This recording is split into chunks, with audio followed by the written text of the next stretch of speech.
তোমরা কি জানো পাহাড়ের রাস্তায় চলার পথে যে ছোট ছোট দোকান দেখা যায় সেগুলো দেখতে সাধারণ হলেও ওখানকার খাবার আর মানুষের ভালোবাসাটাই আলাদা। ঠিক থেমেছিলাম এমনই একটা জায়গায়, আর আমি নিজে বানাচ্ছিলাম मसाला एक पोज, और वही दादाटा राइस का एक मेनू रेडी कर रहा था बिना किसी जल्दी के, बस पैर से। और पता है पहाड़ों की लोगों की दिल कितना सॉफ्ट होता है জানো। দাদাটা জিজ্ঞাসা করলেন তোমার মা বাবা কেমন আছেন, শুধু সৌজন্যের জন্য নয়, মন থেকে জিজ্ঞাসা। যাই হোক, ব্রেকফাস্ট রেডি, কোনো কোলাহল নেই, শুধু নদীর জল বয়ে যাওয়ার শব্দ আর পাখিদের ডাক। মনে হচ্ছিল সময়টা এখানেই থেমে থাকুক। फिर मैं स्कूटी स्टार्ट की और निकल गया पहाड़ों के बीच सफ़र पे। ट्रैकिंग का प्लान था लेकिन उसका वीडियो इस पार्ट में नहीं है।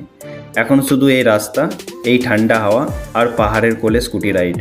कभी कभी लगता है मंजिल से ज़्यादा रास्ता ही सब कुछ होता है। ये रास्ता, ये मंजिल, ये लम्हा है खास, तेरे बिना अधूरी थी हर सांस।